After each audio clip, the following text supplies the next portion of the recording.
my first Dynasty League way back in 2019, I traded my first round pick away for Carson Wentz. Now, that might not sound so bad. Jalen Hurts wasn't on the Eagles yet. Carson Wentz looked like the starter for the foreseeable future. So even if he wasn't very good, he had job security. Unfortunately for me, this was a one quarterback league. And I would say that I got fleeced, except I was the one that offered the trade. I just had no idea what rookie picks were worth. And I think a lot of Dynasty managers are in the same boat. In a game that's about scoring the most points, rookie picks, especially multiple years out, can feel like an unnecessary luxury. So today I want to talk about why rookie picks are crucial to long-term success in Dynasty. And along the way, I want to reshape your understanding of roster value so that you can build better teams. My name is Paul Patterson, and this is Pure Potential.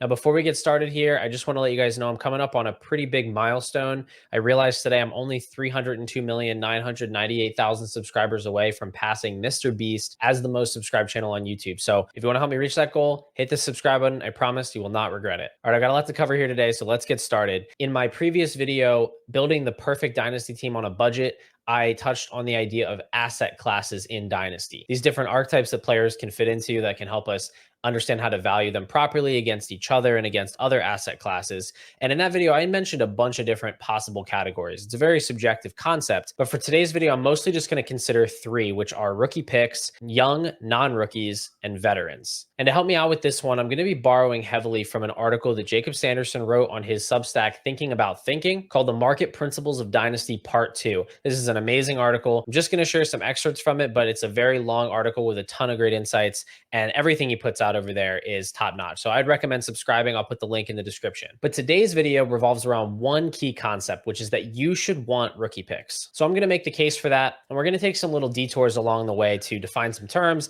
clarify some misconceptions, and hopefully change your understanding of roster construction a little bit. Now, I should mention off the top that some of the concepts I mentioned today are ones that I have brought up before in past videos. I'll put a link in the description to my Dynasty strategy playlist. And everything that I do kind of builds one off of the other. It all is part of this big process that I'm trying to catalog and share with you guys one video at a time. So if you want to go check that out, I would recommend it. But today's video will have some new ideas as well. Now, let's start with the most common case that I've heard against rookie picks, which goes something like this.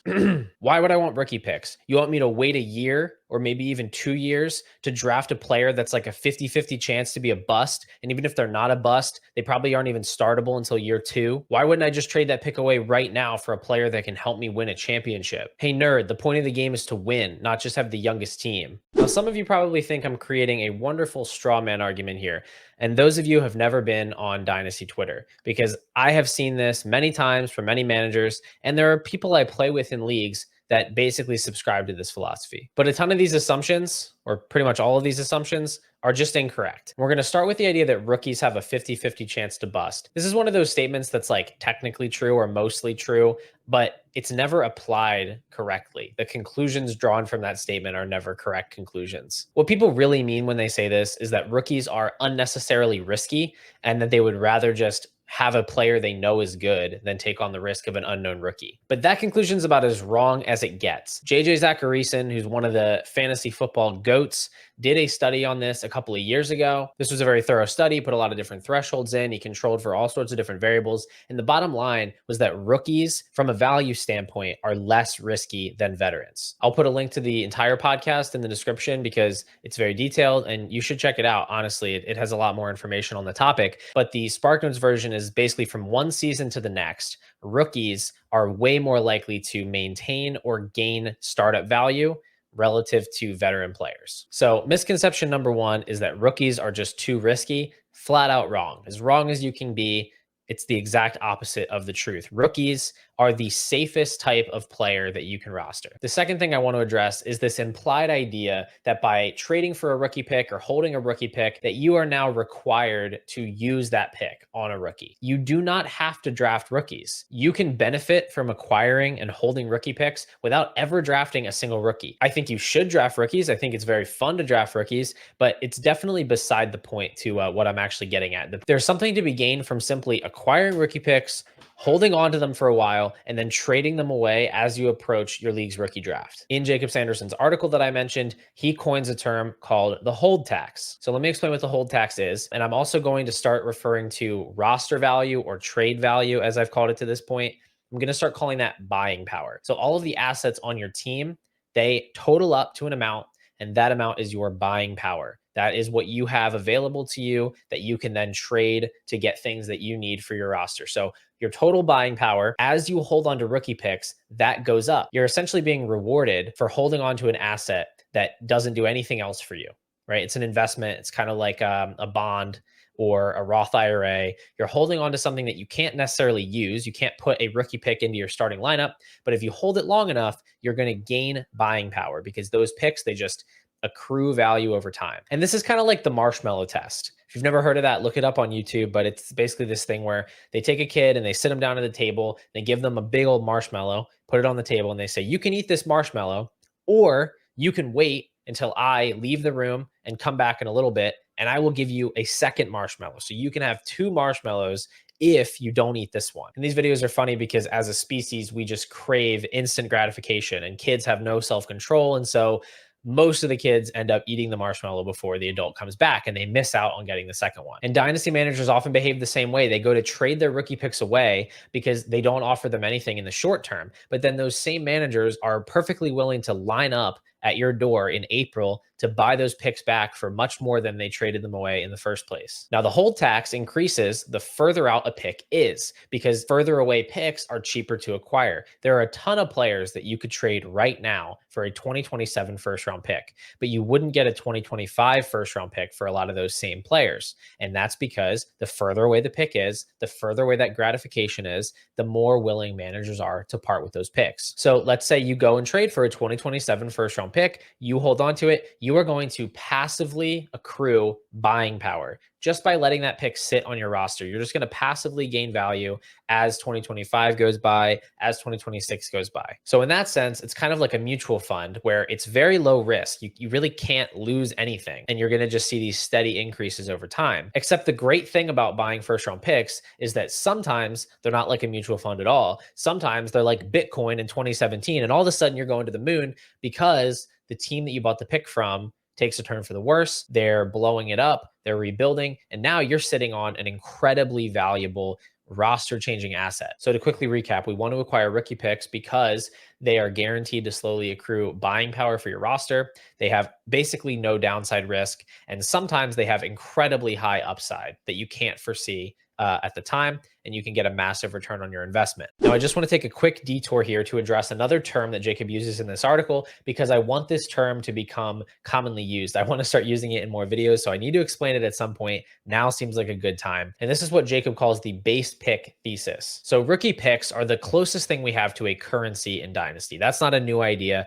People constantly refer to player values in terms of picks because it just makes more sense to say a player is worth 2 firsts than it is to say they're worth 2 Jalen Waddles. But this is still a flawed value system because what we mean by a first round pick can vary from person to person. It is not a standardized unit of measurement. So Jacob's base pick thesis aims to fix this problem. I think it's the best solution that I've heard. And I think this should become kind of the standard for talking about trades and how we value players. So as Jacob explains in his article, I use the term base pick to describe a draft pick in a vacuum. A base pick is one which is equally likely to convey in any slot in the draft order. It is important to distinguish a base first from a mid first. While a mid first is disproportionately likely to finish toward the middle of the order, a base pick is both equally likely to be late, middle, or early. Think of it like rolling a 12-sided die versus rolling 2 6-sided die. They have a similar mean and median, but very different distributions. Because of that, a base pick is much more valuable. Fantasy football follows a power law distribution, one in which the most valuable assets account for a disproportionate share of the total value of all assets compared to a linear distribution. Therefore, the value delta between the first pick and the 6th pick is greater than the value delta between the 7th pick and the 12th pick. In other words, what he calls a base pick is a hypothetical first round pick that is equally likely to be the 101, the 106, the 112, or anything in between. And because of that, it's a lot more valuable than what you might consider a mid first, because the benefit you gain from getting that top high-end 101 pick is a lot greater than the downside of getting the 112 pick. So it has this asymmetrical upside to it, but the value of it is less important than what it allows us to do. It allows us to standardize discussions about player value. And when I ultimately create my dynasty rankings, which will be forthcoming, I will be assigning each player a base first value so that you know how many base picks, how many of these hypothetical firsts it would take to purchase a player. Now, Jacob goes on to explain that there is no such thing as a base pick in an actual fantasy league. However, a pick becomes further and further removed from its base value over time as its projection solidifies. In a vacuum, it's equally likely a pick projects higher or lower than its base value over time, but because a base pick is more valuable than a middle pick, the effect on buying power will be more positive when it projects earlier than it is negative when it projects later. This is the base value thesis. Jacob goes on to note that we don't play in a vacuum. It's not often you get a first round pick that could be equally likely to be early or late. We know which managers in our leagues are good managers. We know which teams are more stacked and which ones are more fragile. However, the further in the future you're acquiring a pick, the less certain you can be. So if you go out and buy a 2027 first right now, that's about the closest thing to a base first that you can get, because we don't really know what any team's going to look like 2 years from now. So it's a good idea to go out and get those future picks because the upside is so high. And it's one of the only ways that you can really get a really early pick without having to pay an exorbitantly high amount for it. Because the teams in your league that are going to have top 3 picks next year, most of them know that, and they're not going to trade their first to you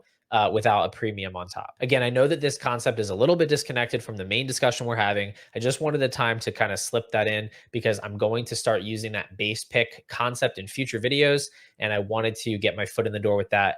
I will make sure to re-explain it again in the future. But that is your introduction to the base pick thesis. Now, back to the matter at hand. Why do you want rookie picks? Well, the last reason for today is that you have to store your roster value or your buying power somewhere.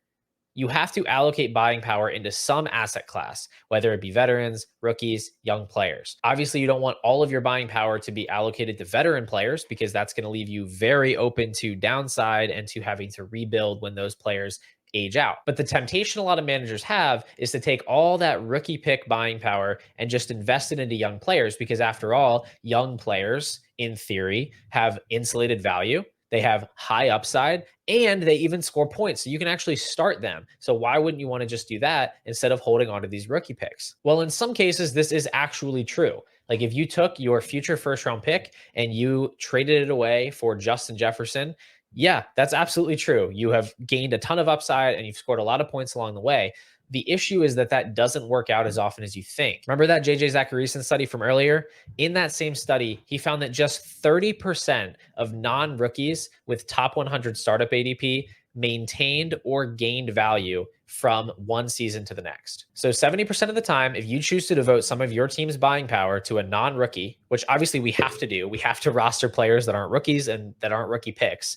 But when you invest in those non-rookie players, you have a 70% chance of losing some of that buying power the next season. Now, this applies to young and old players alike, but young players are uniquely risky because so much of their value is tied up in what we expect them to do in future seasons. So I have to go back to referencing Jacob's article here again, and he uses a term called EYR, which stands for expected years remaining. And he uses that to define the portion of a player's value that is attributed to future year production. So you look at Justin Jefferson as an example. He has a lot of value right now.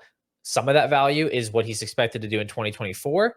And a large portion of that value is what we think he'll do in 2025, 2026, and so on. Jacob says EYR value, or that value that we attribute to players' future seasons, is the most fragile type of value that there is. He says it's inherently fragile because there are far more scenarios for a player to fall short of their projection than to exceed it. Players may decline earlier than anticipated, may fail to progress as projected to, or suffer from a negative externality, injury, or situational downgrade. He goes on to say the other significant issue with EYR value is its compounding negative effect. For example, player X is projected for 15 points per game in year N. Should they only score 12 points per game, not only do they fail to provide their projected productive value, but their projected value in each subsequent year is likely reduced based on this new input. The higher a percentage of a player's value is held in EYR value, the more susceptible it is to this compounded reduction. So in other words, when you're holding on to a young player and the expectation is, man, we got 10 years of this really great player. Well, when they come out and they underwhelm you in one year, well, now you're kind of applying that a little bit to each of those following seasons. So their value takes an even more compounded hit. So that adds more risk into the mix for these young non-rookies when we are putting so much pressure on them to deliver year after year to continue to meet those projections that their dynasty value is based on. And even if you want to invest in all of these good young players that you think are going to be good for a long time, it's very, very difficult to do that without sacrificing a ton of your draft capital. You have to have an extremely high value team to be above average in draft picks and above average in young players. So you're kind of forced to make a choice. Would I rather be above average in draft picks, or would I rather be above average in young players? When I'm given this choice, I'm choosing to invest in rookie picks. For all the reasons I've laid out, I just think rookie picks are the better investment. And I think that they're crucial to the long-term success of your dynasty team. And sometimes that's going to mean foregoing a really exciting young player for some cheap, smelly veteran. But remember, if you can delay that gratification, eventually you'll get the second marshmallow. All right, that's it for today, guys. Big shout out to Jacob and his awesome Substack and the article that I basically plagiarized for this whole video. And big shout out to you guys. Thanks so much for sticking around to the end. Make sure to subscribe if you want to see more Dynasty content from me. And hopefully I'll see you in the next one.